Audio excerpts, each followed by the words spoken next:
नमस्कार। केंद्रीय मंत्रिमंडल के मेरे सहयोगी, गोवा के मुख्यमंत्री, अन्य मंत्रीगण, एम्बेसडर्स, सीईओज, सम्मानित अतिथिगण, अन्य सभी महानुभाव, देवी और सज्जनों, एनर्जी वीक के इस नए एडिशन में गोवा में दुनिया के करीब 125 देशों के प्रतिनिधि जुटे हैं।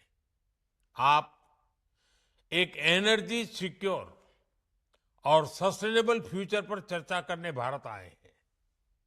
मैं आप सभी का स्वागत करता हूं, अभिनंदन करता हूं। साथियों, इंडिया एनर्जी वीक बहुत ही कम समय में डायलॉग और एक्शन का एक ग्लोबल प्लेटफॉर्म बनकर उभरा है।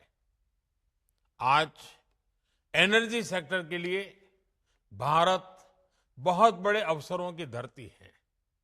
भारत दुनिया की फास्टेस्ट ग्रोइंग मेजर इकोनॉमी है, यानी हमारे यहां एनर्जी प्रोडक्ट्स की डिमांड लगातार बढ़ रही है।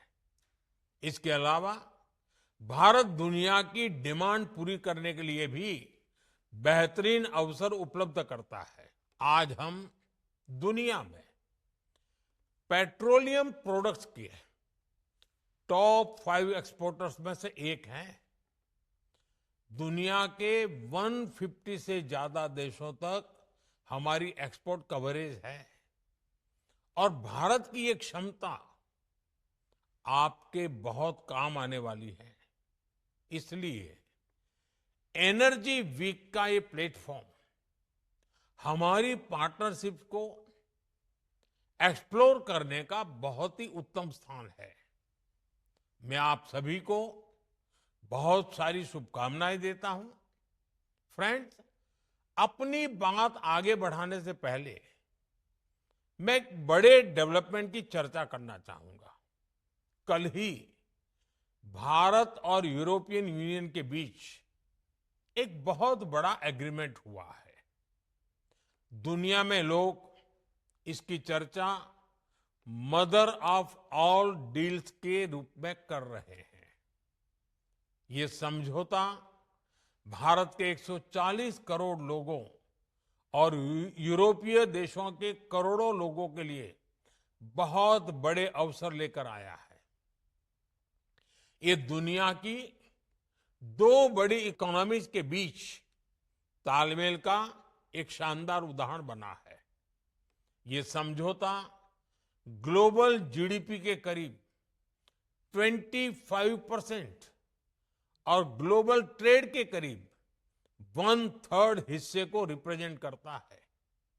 ये समझौता ट्रेड के साथ साथ डेमोक्रेसी और रूल ऑफ लॉ के प्रति हमारे शेयर्ड कमिटमेंट को भी सशक्त करता है। साथियों, ईयू के साथ हुआ ये फ्री ट्रेड एग्रीमेंट ब्रिटेन और एप्टा समझौतों को भी कॉम्प्लीमेंट करेगा। इससे ट्रेड और ग्लोबल सप्लाई चेन दोनों को मजबूती मिलेगी। मैं भारत के नौजवानों को, सभी देशवासियों को इसके लिए बहुत बहुत बधाई देता हूं। मैं textile, James and jewellery, leather and shoes, ऐसे हर सेक्टर से जुड़े साथियों को भी बधाई देता हूं। ये समझौता आपके लिए बहुत सहायक सिद्ध होगा। साथियों, इस ट्रेड डील से भारत में मैन्युफैक्चरिंग को तो बल मिलेगा ही, साथ ही सर्विसेज से जुड़े सेक्टर का भी और अधिक विस्तार होगा। ये फ्री ट्रेड एग्रीमेंट दुनिया के हर बिजनेस, हर इन्वेस्टर के लिए भारत पर कॉन्फिडेंस को और मजबूत करेगा। साथियों, भारत आज हर सेक्टर में ग्लोबल पार्टनरशिप पर बहुत अधिक काम कर रहा है। मैं अगर एनर्जी सेक्टर की ही चर्चा करूं तो यहां एनर्जी वैल्यू चेन से जुड़े हुए अलग अलग क्षेत्रों में निवेश की बहुत संभावनाएं हैं। आप एक्सप्लोरेशन का ही क्षेत्र ले लीजिए। भारत ने अपने एक्सप्लोरेशन सेक्टर को काफी ओपन कर दिया है। आपको हमारे डीप सी एक्सप्लोरेशन से जुड़े समुद्र मंथन मिशन की भी जानकारी है। हम इस दशक के अंत तक अपने ऑयल एंड गैस सेक्टर में इन्वेस्टमेंट को $100 बिलियन तक ले जाने का प्रयास कर रहे हैं।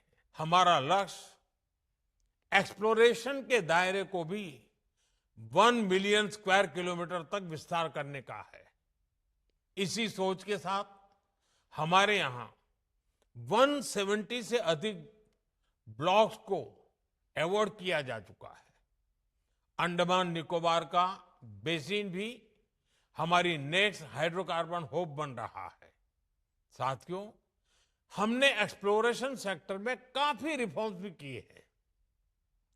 नो गो एरिया बहुत कम कर दिया गया है।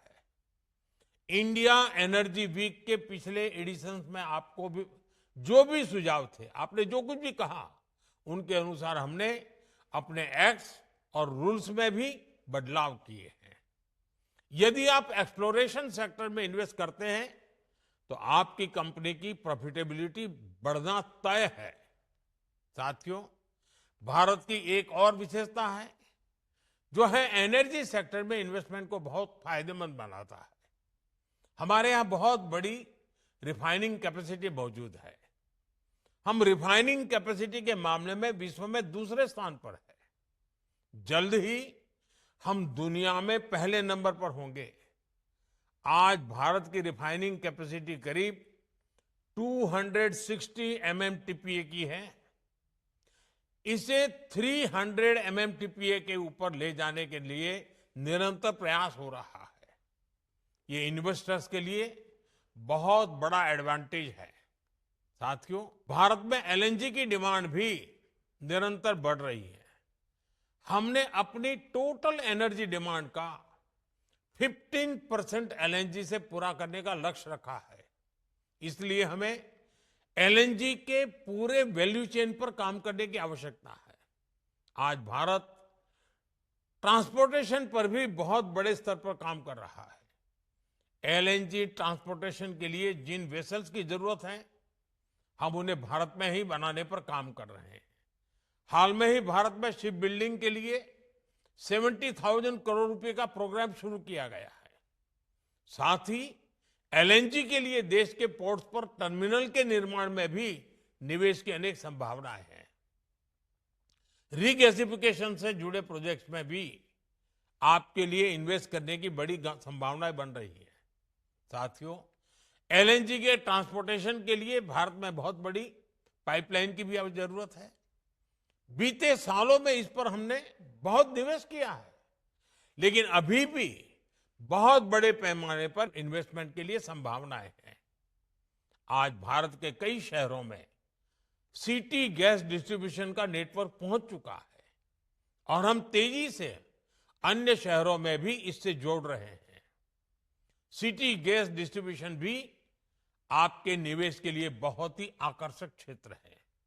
साथियों, भारत की इतनी बड़ी जनसंख्या है, हमारी इकोनॉमी लगातार बढ़ रही है। ऐसे भारत में पेट्रोकेमिकल प्रोडक्ट्स की डिमांड भी लगातार बढ़ने वाली है। इसलिए हमें बहुत बड़े एनर्जी इंफ्रास्ट्रक्चर की आवश्यकता होगी और इसमें भी आपका इन्वेस्टमेंट आपको बहुत ग्रोथ देगा। इन सब के अलावा भारत में डाउनस्ट्रीम एक्टिविटीज में भी आपके लिए इन्वेस्टमेंट के बहुत मौके हैं। साथियों, आज का भारत रिफॉर्म्स एक्सप्रेस पर सवार है और हर सेक्टर में तेजी से रिफॉर्म्स कर रहा है। हम डोमेस्टिक हाइड्रोकार्बन को सशक्त करने के लिए रिफॉर्म्स कर रहे हैं और ग्लोबल कोलैबोरेशन के लिए ट्रांसपेरेंट और इन्वेस्टर फ्रेंडली एनवायरनमेंट बना रहे हैं। भारत अब एनर्जी सिक्योरिटी से आगे बढ़कर एनर्जी इंडिपेंडेंस के मिशन पर काम कर रहा है। भारत एक ऐसा एनर्जी सेक्टर इकोसिस्टम डेवलप कर रहा है जो भारत की लोकल डिमांड को पूरा कर सके और एफोर्डेबल रिफाइनिंग और ट्रांसपोर्टेशन सॉल्यूशन से दुनिया के लिए एक्सपोर्ट भी बहुत ही कॉम्पिटिटिव हो। साथियों, हमारा एनर्जी सेक्टर हमारी एस्पिरेशंस के केंद्र में है। इसमें $500 बिलियन की इन्वेस्टमेंट अपॉर्चुनिटीज है। इसलिए मेरा आह्वान है, make in India, innovate in India, scale with India, invest in India. इसी आग्रह के साथ मैं आप सभी को इंडिया एनर्जी वीक की अनेक अनेक शुभकामनाएं देता हूं। बहुत बहुत धन्यवाद।